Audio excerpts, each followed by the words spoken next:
جیسے اللہ نے روزہ رکھنے کا حکم دیا ہے۔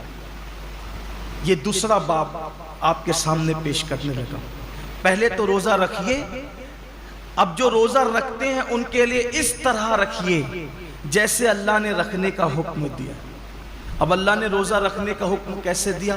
حدیث پاک میں آتا ہے کہ اللہ کے رسول صلی اللہ علیہ وآلہ وسلم فرماتے ہیں کہ بعض روزے دار ایسے ہوتے ہیں جن کو روزے میں بھوک اور پیاس کے سوا کچھ نصیب نہیں ہوتا، یعنی صرف وہ بھوکے اور پیاسے رہتے ہیں، بس ان کو کچھ ملنا نہیں ہے۔ وجہ اس لیے کہ انہوں نے جو حلال کھانا تھا، توجہ کرنا، جو حلال کھانا تھا، جیسے کھانا حلال ہے نا، پانی بھی حلال ہے، مغرب بعد تو کھا سکتے ہیں نا، وہ تو حلال ہی ہے، صبح صادق سے پہلے کھا سکتے ہیں، حلال ہی ہے، لیکن روزہ رکھنے کی نیت کرنے کی وجہ سے وہ حرام ہو گیا تو رک گئے کھانے پینے سے۔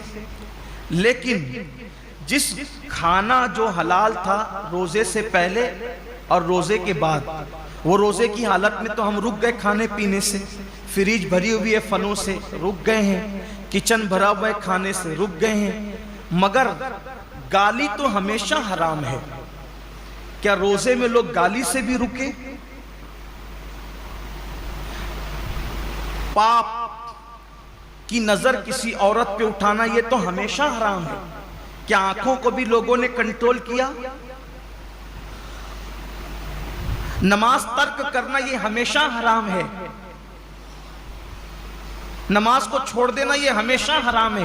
کیا لوگ روزے کی حالت میں نماز کے پابند ہوئے؟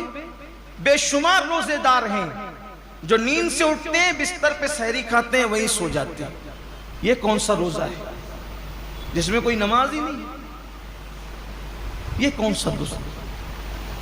روزے کے متعلق میرے آقا صلی اللہ علیہ وآلہ وسلم کے فرمان کا مفہوم ہے، روزہ وہ ہے صحیح معنی میں، کون سا روزہ؟ جو آنکھ کا بھی روزہ ہو، جو زبان کا بھی روزہ ہو، جو کان کا بھی روزہ ہو، جو ہاتھ کا بھی روزہ ہو، جو پیر کا بھی روزہ ہو۔ آنکھ کا روزہ یہ ہے کہ جن چیزوں کو اللہ نے حرام کر دیا روزے کی حالت میں انہیں نہ دیکھو۔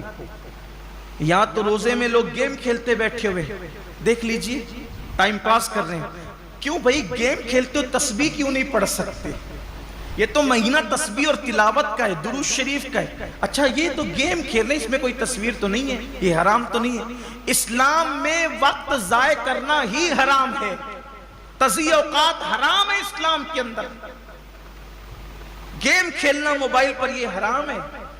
حالت روزہ میں یہ کون سا حرام کام لوگ لے کے بیٹھ گئے؟ بچے گیم کھیل رہے ہیں، جوان گیم کھیل رہے ہیں، عورتیں گیم کھیل رہی ہیں، لگے ہوئے سب موبائل پر۔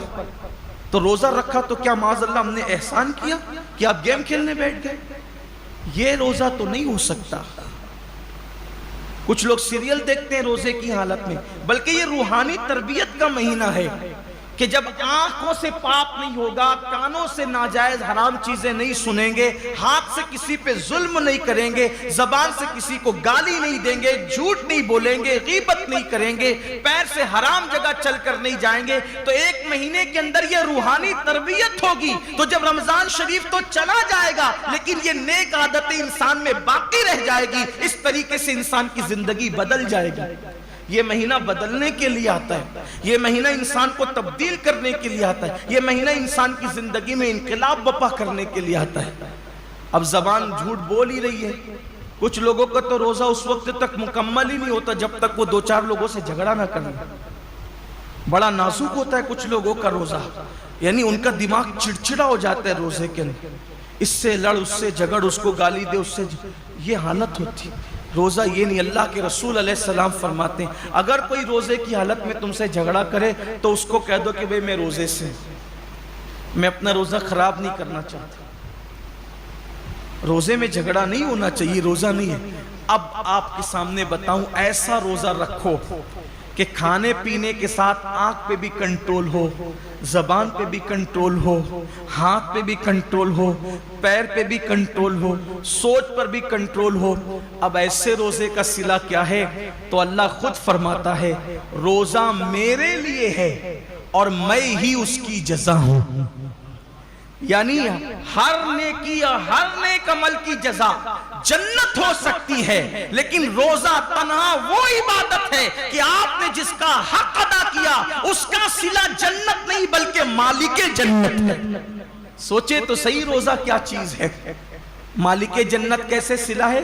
مطلب یہ کہ اللہ روزے داروں کو اپنا دیدار نصیب فرمائے، روزے داروں کو خدا کا دیدار۔ صحابہ نے پوچھا یا رسول اللہ ہم اللہ کا دیدار کیسے کریں گے؟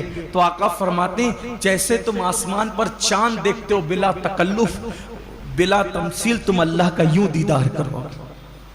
سوچئے حضور اتنے خوبصورت ہیں تو حضور کو بنانے والے رب کے حسن کا عالم